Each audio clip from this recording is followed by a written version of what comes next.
Om Shri Sai Ram, Upanishad Vahini by Bhagwan Shri Satya Sai Baba, Chapter 6, Brihadranayako Upanishad.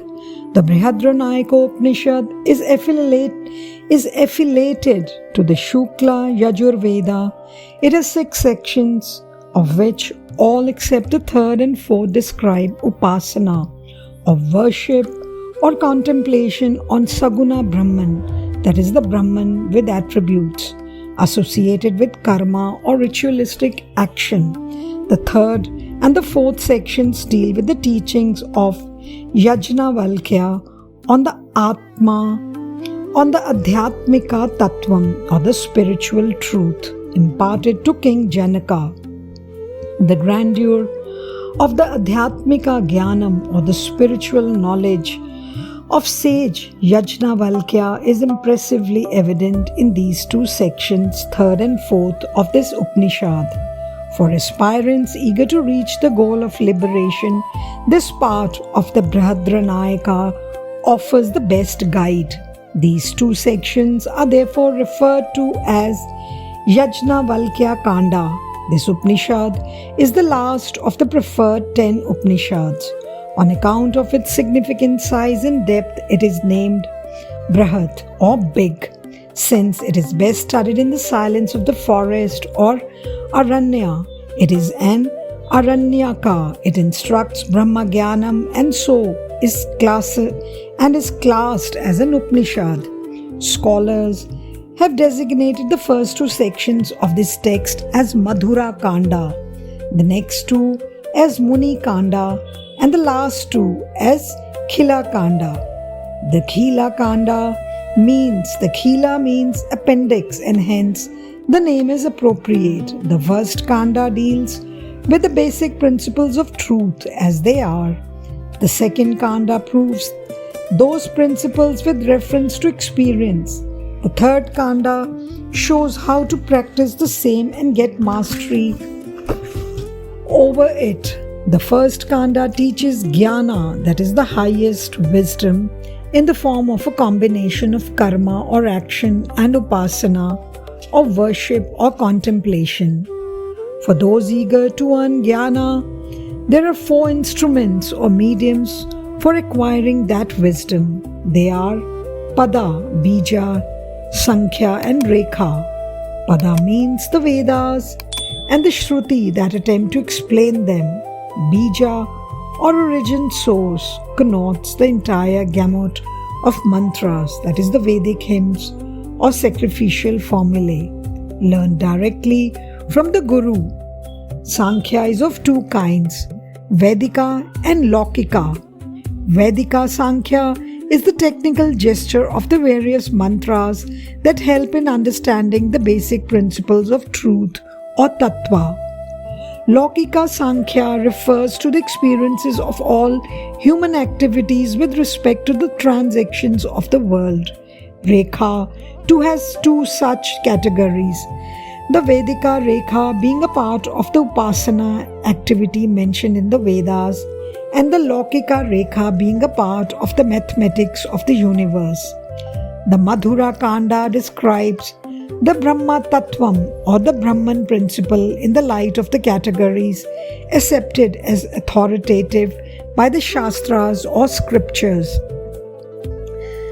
The ritual sacrificer has to conceive the horse in the Ashwamedha Yaga or horse sacrifice as Prajapati, Lord of the creation, the Creator himself. He is directed to impose on the horse the characteristics and attributes of Prajapati so that he might acquire the fruits of that ritual. This portion is known also as Ashwa Brahmana. Again, the Agni of fire, which is the central figure in the sacrifice, is also to be felt and consecrated as the form of Prajapati, and there are descriptions attributing the qualities of Prajapati to the Agni. This Prajapati is the Prathama Purusha or the primeval person. It is from him all his name, form, manifoldness has emanated. So this is called Agni Brahman.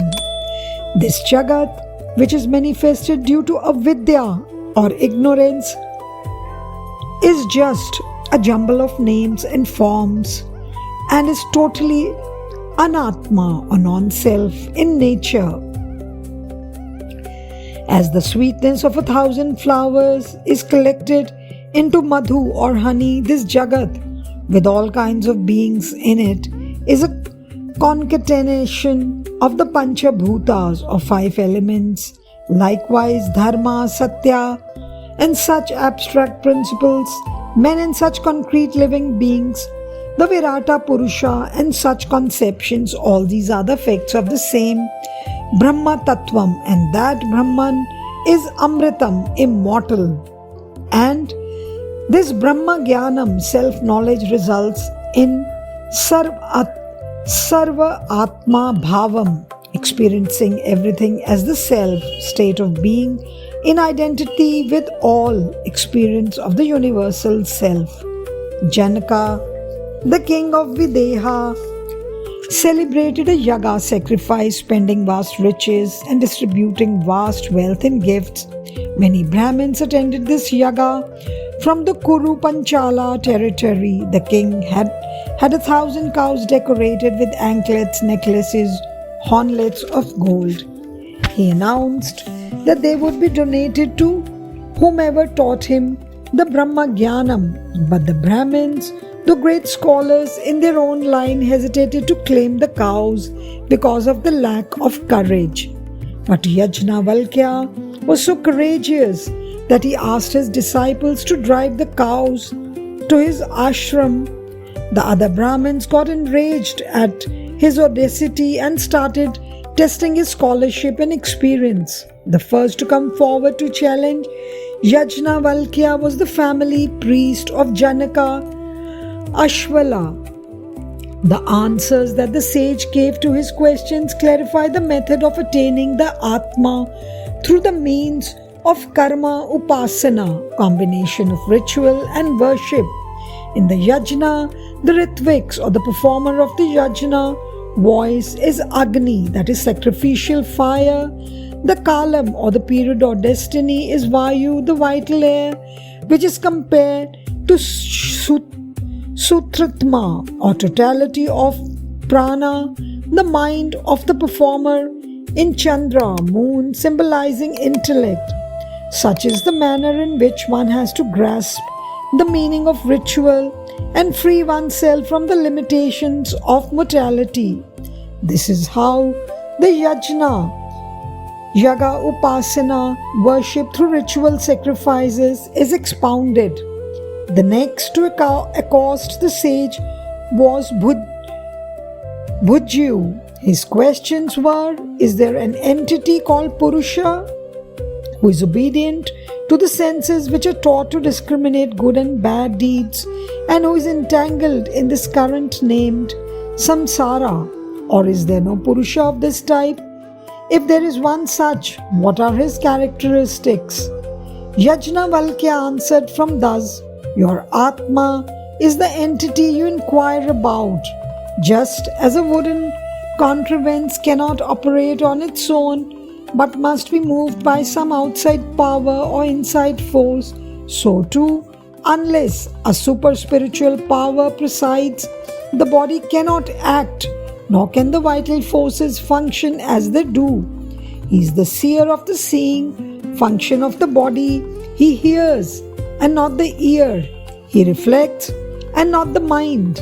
Seeing, hearing, and thinking activities of the body as such are nashvara or transitory, non-permanent. The cause for these functions is not the body. That Chetana or superconsciousness which sees and hears and thinks is but a reflection of the Atma on the mind. That Chetana is the seer and also the seeing function. What happens is that the Chetana reflected on the mind moves out through the senses and grasps the external world through the senses. That Chetana is the Atma, It is beyond the reach of the senses. It is above and beyond the Sthula Shariram or gross body and Sukshma Shariram or subtle body. So, there is an entity called Purusha, which is Atma, and it is one and the same in all. Such Atma is to be attained by Sarva, Sannyasa or total renunciation. Ishana or craving or longing for children, riches, wife, etc. all have to be given up first. These Ishanas originate in Kama or desire and belongs only to Kama. Why all activities, whether alone or in combination with worship, are basically the products of Kama. The motivation to carry out the karma is nothing but the desire for its fruit, and hence they are opposed to true sannyasa. So, unless these are renounced, one cannot become a sannyasa. It is essential to attain Atma Jnanam or knowledge of self. Light and darkness cannot be together at the same place and time. So too, karma, acharana or activity, and Atma Jnanam cannot be together. Sannyasa is Sarva Kriya Parityaga, renunciation of all activities. Wandering around for alms is also a karma. The Brahmins of ancient days knew this. They gave up the Ishanatrayam or the three desires or attachments, wife, wealth, and children, and through the absolute Nivritti Marg or the inward path, attained Atma Sakshatkaram or self-realization. To know and realization Atma is true Pandityam or scholarship, and this is the Balam or strength and endurance. He alone is a Brahmin who has detached himself from all things which are concerned with Anatma, everything other than self, or Atma. Everything other than Atma is secondary. Next, it was Gargi who posed a question to the sage in this Upanishad. The Sarvantra Tattvam or the indweller of the Atma, which is required to be known by the Brahmins, is described. All this earth becomes habitable through association with water, or it would fall apart like a lump of dry rice flour. This is an established fact, and it is the act of creation. Gargi, who had a mere idea about these subtle subjects, asked Yajnavalkya, what is it that pervades the earth lengthwise and breadthwise, woven, which helps it remain intact? This question and the answer given in response informs us that Prithvi or earth, Jala, water, Akasha, space, Surya, sun, Chandra, moon, Nakshatra, stars, Deva, celestials, Indra, chief of the Devas, Prajapati, lord of the creation, Brahmalokam, region of the Brahman. Each of the preceding entity is completely pervaded by the succeeding entity, which, like yarn in the piece of woven cloth, both lengthwise and breadthwise, such truths can be known as they are within the reach of the imagination of man. But the knowledge about the Brahmalokam is not possible to be grasped through the imagination of man. It has to be known with the aid of the Shastras by a clarified intellect. Hence, Yajnavalkya negated the arguments of Gargi, for questions about the Brahmalokam could not be solved by mere intellectual feats. They could be known only through proper guidance from an experienced guru. The earth is pervaded and protected by Vayu or air. Prani, a living being, is composed of 5 karma indriyas or organs of action, 5 jnana indriyas or sense organs, the 5 pranas or vital forces, manas or mind, and buddhi, intellect, these 17 instruments, and Vayu is crucial in keeping the aggregated form of all the impressions of experiences of all previous lives intact. The same Vayu is responsible for the form of Samashti, the Lord of the creation, or Hiranyaya Garbha and Vyasti, form of the individual. The gross body is a Vikara, modification or mutation of the earth, and the subtle body is pervaded by Vayu or air. There are 49 Marut Ganas or groups of Vayu. Just like a string that holds pearls together, Vayu holds these together as one coordinated whole. When the Vayu leaves the body for good, all the Angas, limbs become distinct and derelict. The body then becomes Preta, the spirit, in the form of air, before obsequial rites are performed. There is, however, an Antaryami, indweller or supreme soul, in the body complex abode. The mystery that is beyond the reach of that complex, the motivating force of the impulses and intentions of that complex, that Antaryami, has no death. It is Atma. It is the same subtle force that pervades everything in the universe. Gargi put a second question after taking due permission from the gathering, for it is not courteous to engage in explaining scriptures or raising questions or discussions without such notice. Her question was, what pervades this Sutra Atma, totality of prana, which in turn pervades this world of dualities in the past, present and future? It is pervaded by the Avyakrita, unmanifested and abstract. Akasha, said Yajnavalkya, this unmanifested Akasha is pervaded by, asked Gargi further. The intention of Gargi was to bring about the discomfiture of Yajnavalkya, for he would be forced to admit the timeless entity is beyond words and cannot be described at all. This also shows that Gargi too was an adept in Brahma Jnanam, and hence you can infer that in the field of Brahma Vidya there is no gender-based distinction. Now for this question, Yajnavalkya replied, Brahmavids or masters of Brahmic wisdom declare that the Akshara or indestructible Parabrahma is eminent in the unmanifested Akasha, thus escaping from the trying situation into which Gargi wanted to drive him. Then he described the nature of that Akshara Parabrahma thus: he has no gross, subtle or such changes. He has no material qualifications like color, smell, shape, etc. He is not an object to describe. There are no measures to comprehend him. Time is but the execution of his will. Why elaborate? The sun, the moon and the 5 elements all carry out his will. After listening to his speech and realizing his greatness, Gargi asked the assembled Brahmins to bow before Yajnavalkya and acknowledge his supremacy. That stopped her further questioning. The Atma is self-effulgent, as the sun is, but by its very nature,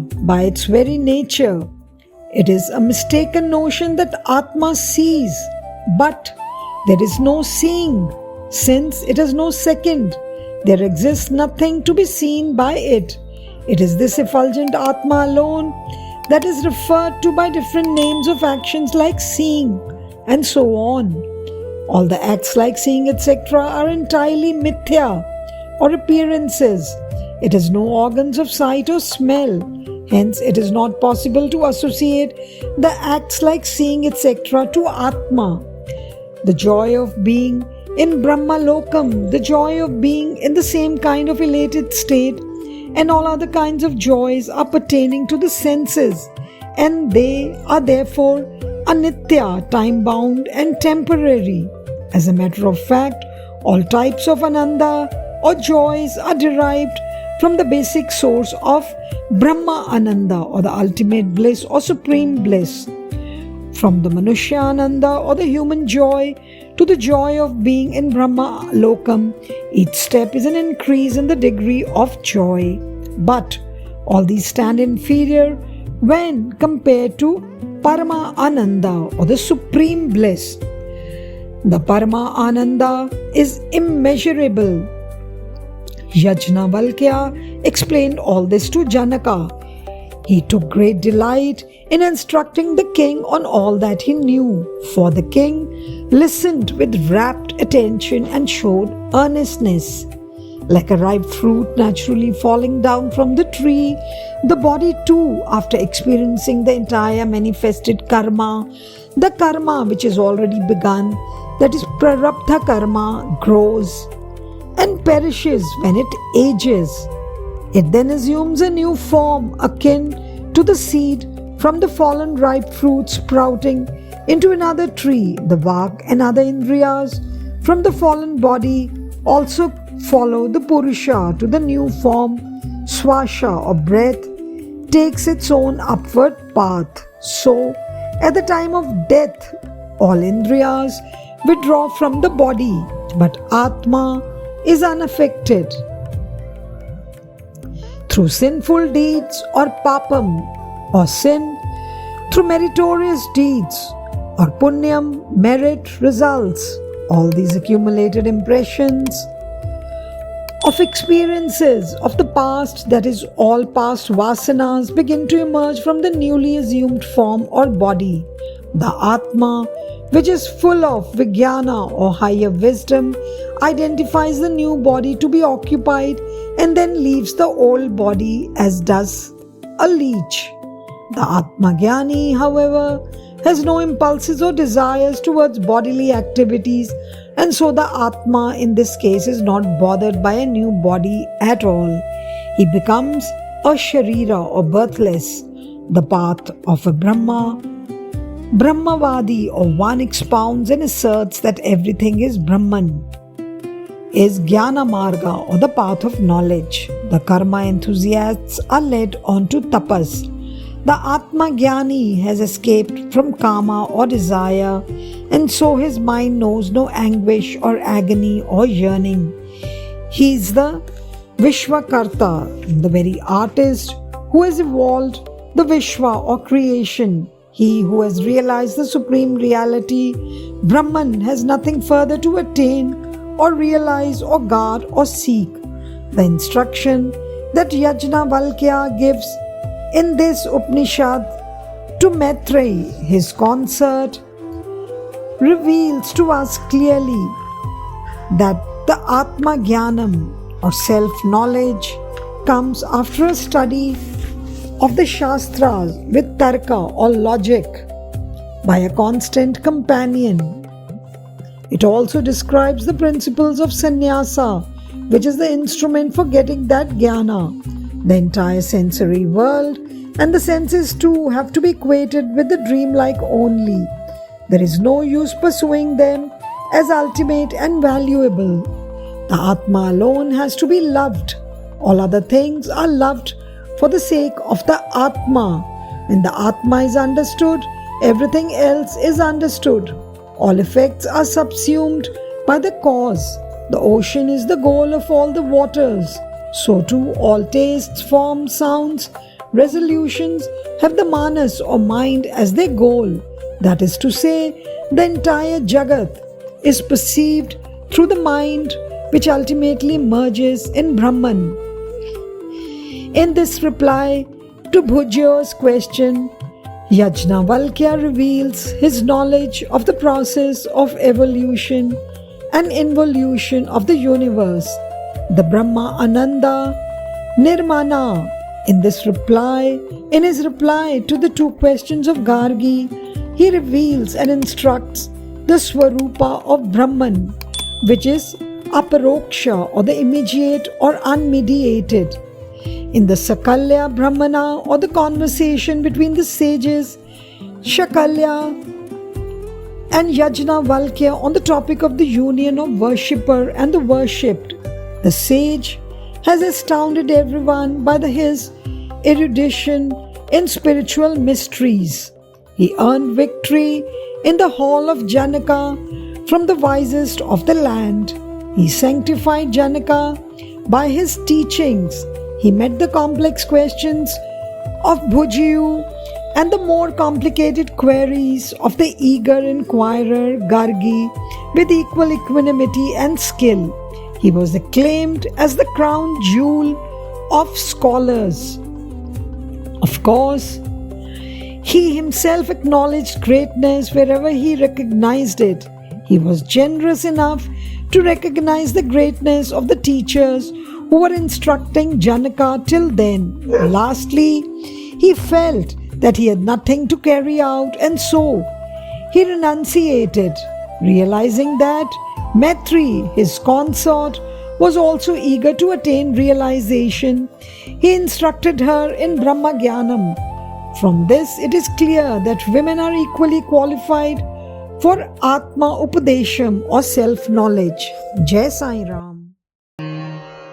Saishwaraya vidmahe Satyadevaya dhimahi Tanna sarva prachodayat. Om Saishwaraya vidmahe Satyadevaya dhimahi Tanna sarva prachodayat. Om Saishwaraya vidmahe Satyadevaya dhimahi Tanna sarva prachodayat. Om